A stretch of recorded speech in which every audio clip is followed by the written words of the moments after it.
Assalamualaikum warahmatullahi wabarakatuh and a very good evening. My name is Muhammad Syahmi Aziz bin Muhammad Shaidan. So today I'm going to present you my topic for EPE447 oral presentation, and that is conjunction. Alright, let's move on with our introduction. So conjunction sounds familiar, right? Well, think about this. What connects the head of a train with all the bags? Simple. It's the train couplets. That's what we call it, the connector. Same with goes with English sentences. What connects them? Conjunctions. They're like glue. The sticky, invisible, some sort of power that hold words, phrases, and whole lot other ideas. So today I'm going to show you why conjunctions aren't just grammar stuff. They are the reason our thoughts, our speaking make sense when we speak or write.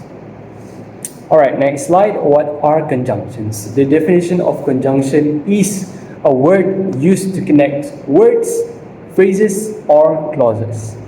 They help us build longer, clearer, smoother, and much more impactful sentences. So without them, we feel like a robot. Choppy, weird, awkward. For example, here, I went to the store is closed. Sounds weird, right? Sounds broken. But if I say, I went to the store, but the store is closed. No, it flows much more smoothly. We use them all the time, whether in essays, DMs, talking randomly, or even when we're explaining things to a person. Conjunctions allow us to show reasons, choices, contrasts, and conditions. Basically, they help us sound much more like human. So, next slide, the rules. What's the do and don'ts? Okay, now let's see. Look at some basic rules here to keep in mind.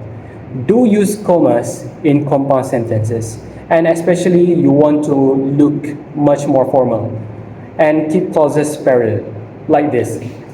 He reacted calmly and professionally.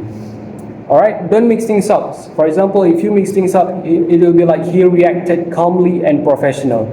Sometimes we can make such mistakes. Also, avoid mismatched pairs. You must say like either you study or you fail, not either you study and you fail. Maybe some beginner users will make some kind of mistakes, alright.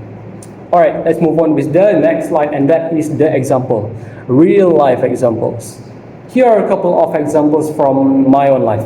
Okay, I can either work on my Canva slides now or I can panic tomorrow. Relatable, right? As I mentioned earlier, there will be a comma. And this one, I will go out with my girlfriend. I'll go out with my girlfriend if I finish editing my presentation by 8 p.m. These are things we actually say, and they show how conjunctions help us link actions and consequences, or actions and conditions. Okay, so next, common mistakes. What are some common mistakes that we made? For example, I investigate quickly and careful. Like I mentioned earlier, supposedly you should maintain the verb form. Alright, it should sound like I investigate quickly and carefully. Okay? Sometimes we are careless, sometimes make those mistakes. People also often to forget to keep balance structures balanced. Like I mentioned earlier, the commas thingy. Like she enjoys playing badminton and he loves reading books. There's no comma before the conjunction. Supposedly she enjoys playing badminton, comma, and he loves reading books, especially when you focus on a formal tone. Alright, don't forget commas when needed.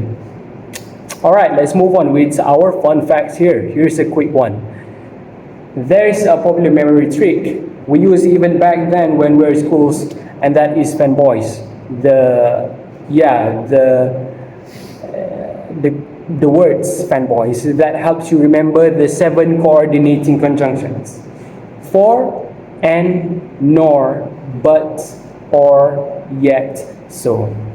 It's been used in schools for years, and honestly, it works. It still works if you want to use the basic and easily want to remember what conjunction you want to use. Alright, let's move on with the exercises. Let's try a few questions together. Alright, even though there's answer already down there, Alright, first question. He studied blank, he didn't pass. I will go, blank, you go. Blank, she tried, she failed. Either you work on it, blank, you'll regret it. Alright, so now let's see how it works. The explanation here. First, the answer for the first question, let's break it down. He studied, but he didn't pass.